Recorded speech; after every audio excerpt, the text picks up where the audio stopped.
জঙ্গলের মাঝে এক রাজা ছিল, কিন্তু সে ছিল অলসের রাজা।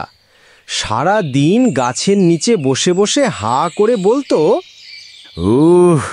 এই গরমে শিকার করা যায় নাকি? কেউ যদি রোজ খাবার এনে দিত। একদিন জঙ্গলে এলো এক হাসি খুশি চালাক শিয়াল। সে বলল, মহারাজ, আমি চাইলে আপনাকে রোজ শিকার এনে দিতে পারি। সত্যি? তুই হলি আমার রাজপ্রজা? যা, দেরি করিস না। শিয়াল শুরু করলো ঘোষণা, সাবধান, আজ থেকে সবাইকে রাজা সিংহের জন্য খাবার দিতে হবে, না দিলে কামড় পড়বে। সবাই ভয়ে ভয়ে খাবার পাঠাতে লাগলো রোজ।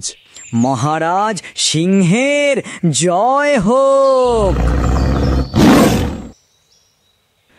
আজ আমার বিরিয়ানি চাই, আর দই চিড়ে।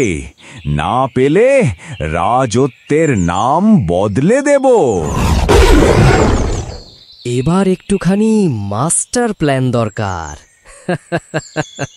পরদিন শিয়াল একটা বড় কলাপাতায় খাবার সাজিয়ে রাখলো, কিন্তু নিচে ছিল কাদায় ভরা গর্ত। মহারাজ, বিরিয়ানি এসে গেছে। ওহো, আমার পছন্দ। লাফ দিয়ে পড়ে গেল সিংহ কাদায়। গোটা বনে হো হো হো করে হাসতে লাগলো সবাই। রাজা, এখন তো আপনি কাদার রাজা। হি হি হি হি। মহারাজ, আগে একটু মাথা ঠান্ডা করুন, তারপর খাওয়াটা ঠিক হয়ে যাবে। যে নিজের মাথা না খাটিয়ে খেতে চায়, সে একদিন পাতিলে না পেঁচালেই পড়ে। ওরে বাবা রে, এই কাদার মধ্যে বসে আছি, আর তুমি একটু লাইক সাবস্ক্রাইব করে দাও।